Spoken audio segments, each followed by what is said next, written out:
He said, Margie, I'm taking my guns to town. You can't make a living, honey, working this ground. Under the early morning mist in the rolling hills of Lawrenceburg, Kentucky, lies the oldest town in Anderson County, Tyrone, a community that is labeled by many as a ghost town, but to local Tyronian Jessica Stratton, it's the best place in the world. Jessica says when she was growing up, parents would tell their kids not to drive through the community. I was thinking about it today, I didn't know it was so bad here until we started going to school. We didn't know that how we lived wasn't right, or that we were different, or that we were poor. But once we got to school, you learn real quick. We can't raise a family on another man's farm. Jessica's cousin Jared, who was also raised in Tyrone, is the man responsible for the country music you're hearing now. He's quite the musician and a familiar face to locals. He recalls growing up in the community, but prefers to call their beginnings humble. I got a song called Two-Room Mansion, and it's based off of, we grew up in a two-room cinder block. It was a root cellar, but Daddy come home, we're moving to a mansion. He always say silly stuff like that, and I'm like, okay, wow, I'm getting excited. Well, he drives around the block, and I see this cinder block structure, and I'm like, what in the world?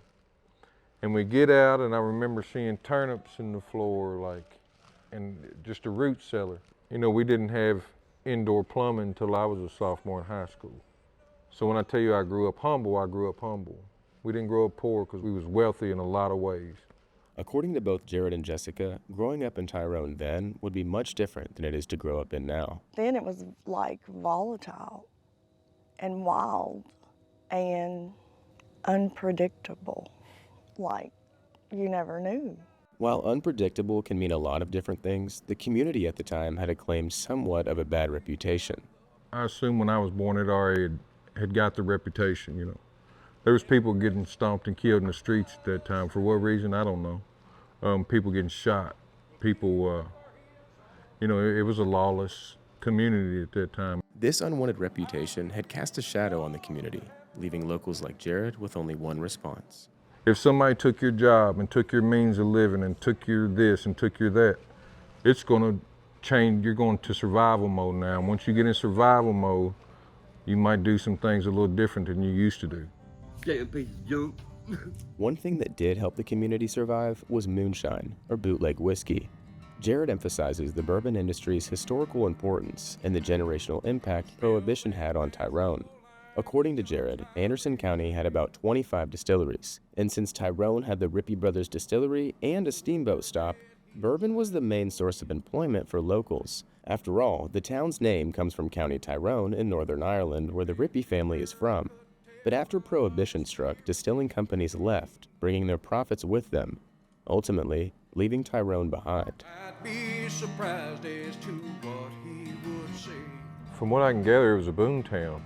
The distilleries drove the economy, pretty much put food on everybody's plate, and then it dried up. Prohibition hit, and then from what I can gather, they took all their profit and started building Lawrenceburg. I don't want to use the words rape and pillage, but you hear of culture vultures and things that take place in eastern Kentucky all the time, and it feels like to me, from what I've heard, the same kind of things happen in Tyrone, use all the resources to make this worldwide bourbon, and then you build a town on top of the hill and forget about the people that you left behind underneath the hill. Well, that bourbon still sings its forgotten song. The sun is coming up, Lord, it won't be long. In the interview I watched, he said Tyrone never recovered, and I've heard people talk about it like it's been a black eye to Anderson County, and all my life I've heard people talk about, well, they're from Tyrone, they're this, they're that, and you better keep your kids away from them, and you better do this, don't let them go down there, and it was never like that. If you were going down there looking for trouble, you could definitely find it, and it wouldn't take you long to find it, but you're just not going to meet trouble just as soon as you get there. You'll probably be met with respect, and you'll probably be treated kind and all that good stuff until you look for anything otherwise. Jared goes on to explain how he believes Tyrone was misunderstood and stigmatized by outsiders, but he also believes this misunderstanding motivated him to be the person he is today. There's a huge sense of pride that comes with being from there. And I think it stems from all that. It's a hard-nosed community. It's a gritty community. We may have not had a lot of the material things, but we had such a bond, and I'm not just talking about my family, everybody's family there. No family's gonna watch this family starve. No family's gonna watch this person struggle. Nobody's doing that. It's just kind of like everybody bands together. While Jared has stayed close to home, Jessica eventually moved away. But as Jared says, Tyronians band together, and so the draw to home was strong enough for Jessica to reach out to her cousin for some support. Like I was in Louisville, and I had all these things, and I had all this money, and I'm like so sad. I was so sad, like I had no purpose. It was nuts. I had not talked to Jared, honestly, in a few years. So I woke up one day and I was like, I'm gonna reach out to Jared, and he was in a good place. So I talked to him for maybe a week and woke up and I was like, I'm going back to Tyrone.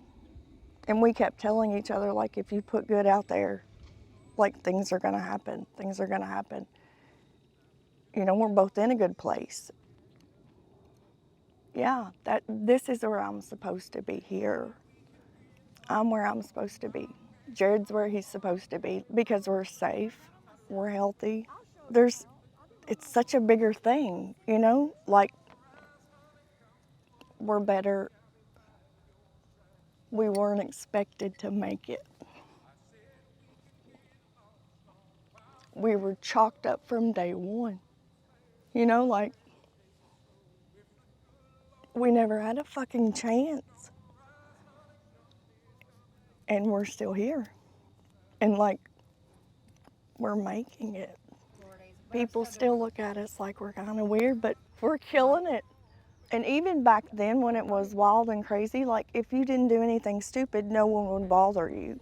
But now it's not even that. Everybody now is kind of calmed down and nobody wants to fight that fight anymore. Nobody wants to fight that stigma. It is what it is. We are who we are.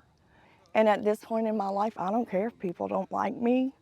They don't like, we're out, I don't care. I don't. Being safe, having peace, that's a good place we're in. That revenue man trying to bring them to an end. But they were at it before, now they're at it again.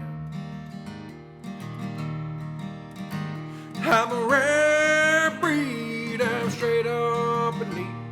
I'll cut to the chase, make you light on your feet. I'm barrel proof, don't you water me down.